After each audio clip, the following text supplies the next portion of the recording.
इस दुनिया में जहां हर कोई इस बहस में लगा है कि भगवान है या नहीं है, अगर है तो कौन सा सबसे बड़ा, कौन सा सच्चा और कौन सा फरेब से जुड़ा है। कुछ कहते हैं भगवान है, कुछ कहते हैं सबूत दिखाओ तो मैं मानूं। वहीं इस शोर के बीच में कुछ लोग होते हैं जो कहते हैं मुझे नहीं पता। ना मैं इस बात को पूरी तरह से नकारता हूँ, ना मैं उसे पूरी तरह स्वीकार कर पा रहा हूँ, क्योंकि हम इंसानों की सोच की भी एक हद होती है और कुछ चीजें तो अनहद होती है। इस जिंदगी की भागदौड़ में क्या कभी किसी ने तुमसे पूछा है कि भगवान में विश्वास करते हो, और फिर तुम जवाब देते हो पता नहीं, या शायद तो लोग तुम्हें कंफ्यूज समझते हैं ना, कहते हैं कि यार क्लियर कर लेना अपना स्टैंड, या तो मान ले भगवान है या इनकार कर दे। पर तुम सोचते हो कि ये इतना सिंपल थोड़ी है। मैं खुद नहीं जानता कि भगवान है या नहीं है, तो मैं कैसे किसी की साइड चूज कर सकता हूँ। आज मैं तुमसे उस सोच की बात करना चाहता हूँ जो कहती है मुझे नहीं पता, और ये सोच है एग्नोस्टिसिज्म। ये ना एथिज्म है ना थीज्म, ये बीच का रास्ता नहीं, ये एक अलग ही अप्रोच है लाइफ को देखने का। तो अगर तुम भी कभी ऐसे सवालों में फंसे हो तो एक कहानी तुम्हारे लिए। पहले समझते हैं कि एग्नोस्टिसिज्म है क्या। सिंपल शब्दों में एक एग्नोस्टिक कहता है मैं नहीं जानता कि भगवान है या नहीं है। थीस्ट कहता है भगवान है, मुझे यकीन है। एथिस्ट कहता है भगवान नहीं है, मुझे पक्का पता है। पर एग्नोस्टिक कहता है मेरे पास इतनी इन्फॉर्मेशन नहीं है कि मैं कंफर्म कर सकूं। तुम्हें लग सकता है कि ये कंफ्यूजन है, पर ये कंफ्यूजन नहीं है, ये ऑनेस्टी है।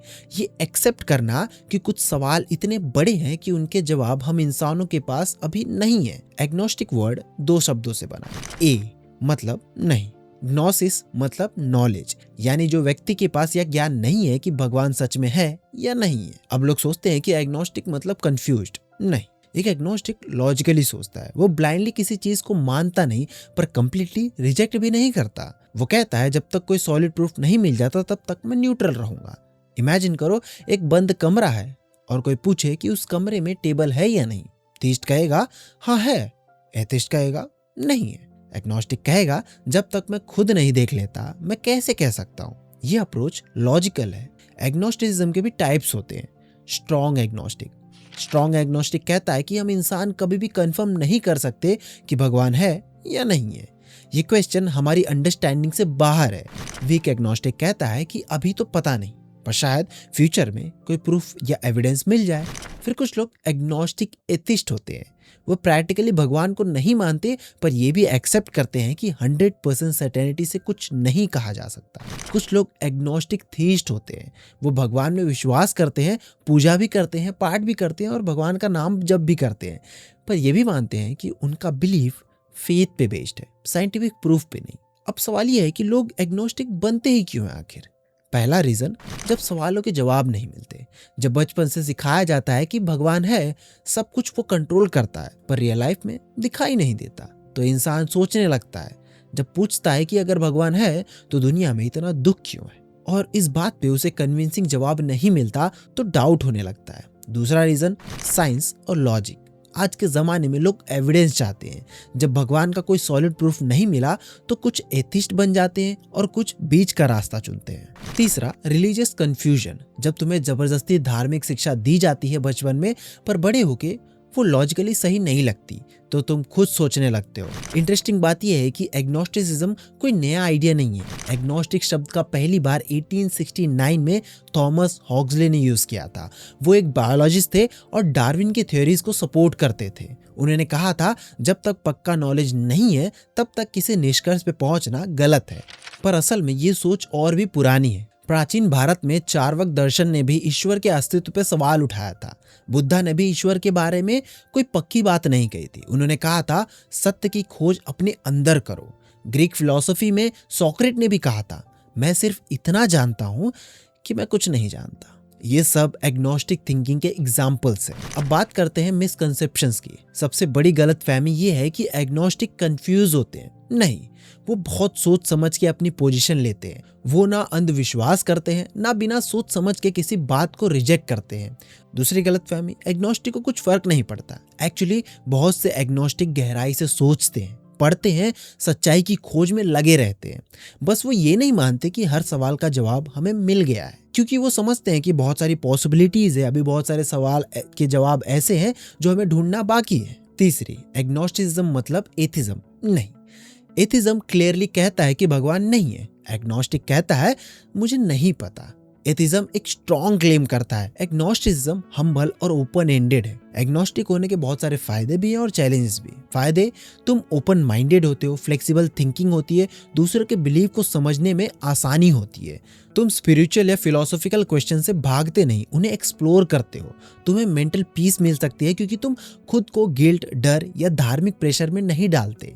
तुम ये खुल के एक्सेप्ट करते हो कि हाँ, मुझे नहीं पता, और ये एक्सेप्टेंस भी एक करेज है। तुम्हें इंटेलेक्चुअल ऑनेस्टी मिलती है, तुम खुद से इस दुनिया के सच को ढूंढ पाते हो।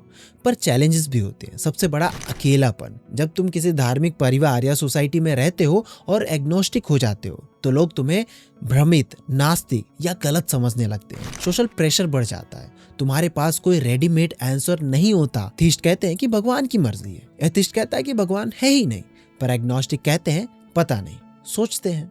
ये इंटेलेक्चुअली ऑनेस्ट तो है, पर कभी कभी थोड़ा थका देने वाला है। तीसरा, स्पिरिचुअल अनसर्टेनिटी। कभी कभी इंसान इमोशनली किसी हायर पावर की तलाश में होता है, पर एग्नोस्टिक सोच उसे कोई डेफिनेट कंफर्ट नहीं देती।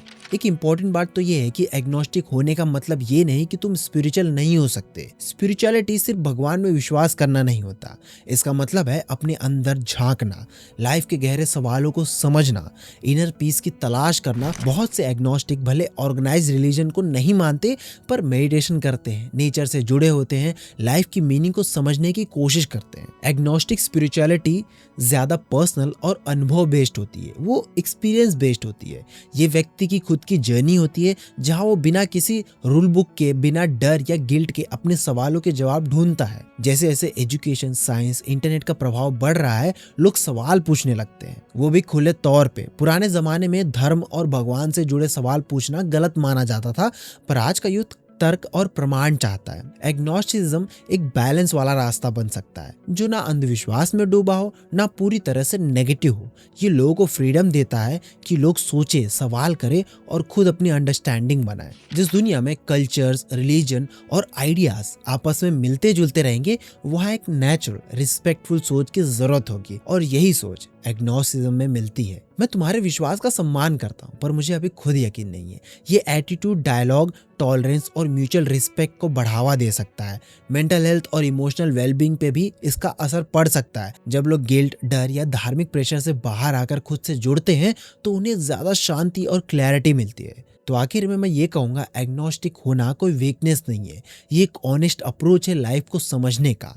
ये कहता है कि मुझे नहीं पता। एग्नोस्टिसिज्म तुम्हें सिखाता है कि हर चीज का जवाब तुम्हारे पास होना जरूरी नहीं। ये तुम्हें ओपन माइंडेड रहने का स्पेस देता है। ये तुम्हें दूसरों के बिलीफ की रिस्पेक्ट करते हुए अपनी खुद की जर्नी पे चलने की आजादी देता है। तो अगर तुम भी उन सवालों से गुजर रहे हो, अगर तुम्हें भी लगता है कि मुझे पक्का नहीं पता, तो ये बिल्कुल ठीक है। तुम कंफ्यूज नहीं हो, तुम ऑनेस्ट हो, और ये ऑनेस्टी ही सच्ची समझ की पहली सीढ़ी है। तो ये था एग्नोस्टिसिज्म के बारे में, जहाँ पे एक तरफ दुनिया थीस्ट और एथिस्ट में लड़ रही है, नेता थीस्ट और एथिस्ट को लड़ा के धर्म के नाम पे वोट बैंक बना रहे हैं, वहीं पे एग्नोस्टिक एक प्रैक्टिकल अप्रोच के साथ आता है। वो कहता है कि ठीक है, मुझे नहीं पता और बहुत से सवाल अभी ढूंढना बाकी हैं, और कुछ सवाल ऐसे होते हैं जिनकी समझ हमें अभी तक नहीं है, मे बी फ्यूचर में हो सकती है या फिर नहीं हो सकती है, एंड आई डोंट नो। और ये कहना अपने आप में एक कॉन्फिडेंस है। तो नीचे कमेंट करके बताइए कि आप क्या सोचते हैं इस फिलॉसफी के बारे में।